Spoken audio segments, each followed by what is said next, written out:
and today we will be presenting to you about our topic, which is the privacy of personal information. So through our intensive research, we have found a committee that is formed particularly to protect data access and control in Singapore.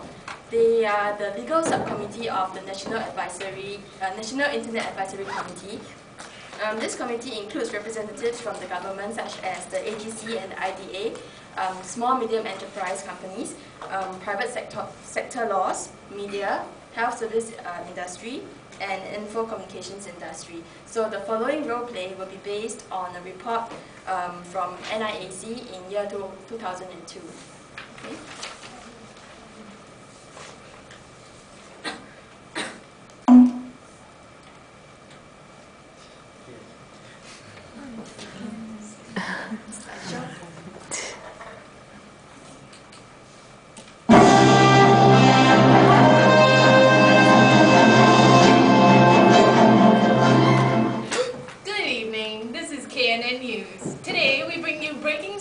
On the privacy of personal information. Now, what exactly is personal information? Sounds like something no one really cares about. Well, the thing is, it might actually be more relevant and interesting than you can imagine. Let's start with some entertainment news, shall we? Our sources have revealed that we have found some information on some key characters in this classroom. Kicking off the gossip segment, our sources have revealed that before extensive plastic surgery, 27-year-old female Aisha Razali used to be a man. Now, if you think that's shocking, wait till you hear this. Our next source reveals that Michelle Tu, 21 years old, was seen moonlighting in a popular strip club at Duxton Road. Oh, just a moment.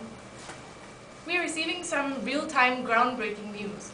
Sherilyn So, right beside me, is currently having an affair with lecturer Sunny Goh. How in the world did you get hold of this very personal, top-secret information?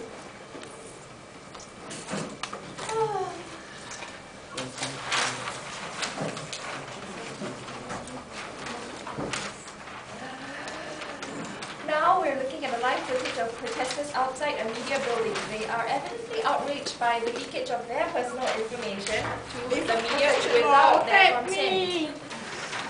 Here we have with us Ms. Constance Kang, a spokesperson from the NIAC. Good evening, Ms. Kang. Good evening, ladies and gentlemen. As you can see, data protection law is a very serious issue that should be addressed in Singapore. We see an international trend to enhance data protection laws in order to prevent identity theft and other types of mischief. The need for data protection is vital, especially with the advancements of technology in the cyberspace world. The NIAC aims to impose discipline over technology practitioners who are yet to be regulated by any code of ethical behavior, and they have tremendous power over consumers since they have the control over their personal data. By doing so, we are able to boost consumers' confidence and attract investors. This is in line with Singapore's goal of being info communication hub of a fully networked world. Yeah, that makes sense, I guess. But what's the current situation now? Well, currently Singapore does not have any general and comprehensive data protection law, just like the US. We have taken the traditional approach by regulating only the more common forms of processing, such as collection of data and disclosure of data. Based on our report, we found that there is a lack of focus, especially in the private sector. Certain sectors are governed by the common law and self-regulatory codes, such as the Banking Act, codes for medical professionals, but the problem with this is that it requires a new legislation to be introduced with each development of new technology. There are also varying degrees of protection depending on the confidentiality of information, resulting in a lack of a uniform approach to data protection in Singapore. What? Oh no, how then? Well, that's why the NIAC Legal Subcommittee has developed the Model Data Protection Code. We aim to strike a balance between the legitimate information needs of businesses and individuals' interest in protection of their data, personal data. So the following are some of the recommendations made by the committee. The data protection regime in the private sector should follow international standards. Singapore's data protection regime should be similarly comprehensive geographically, jurisdictionally, and since there is no boundaries to this uniform information highway, this makes it easier to amend the law as circumstances change. There are two models Singapore can adopt in this data protection regime. First, self-regulation. Second, co-regulation. While self-regulation saves cost and avoids red tape, it provides inadequate protection to information privacy. This is an article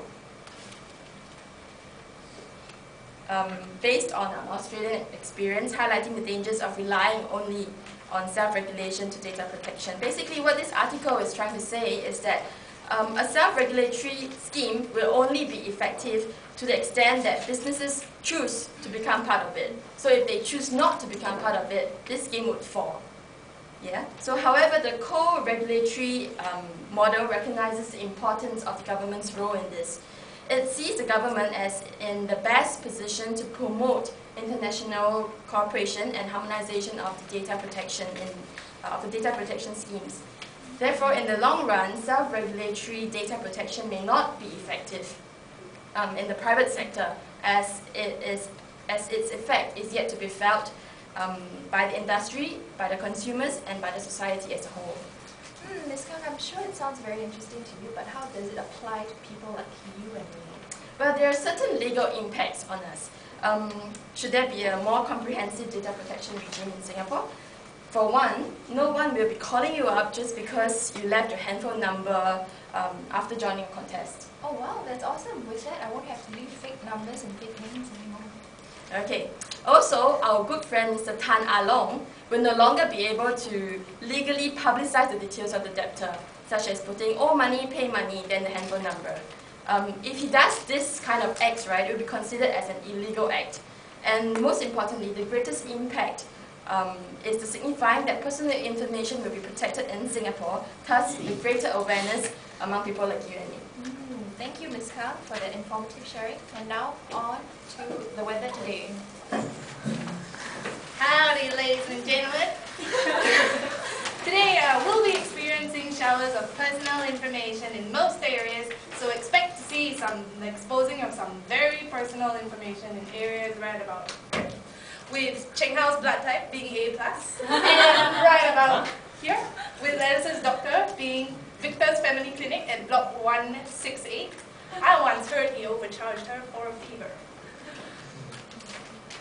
But with the implementation of new data protection laws, things will clear soon enough and there will be sunny skies ahead. Jimmy B, news with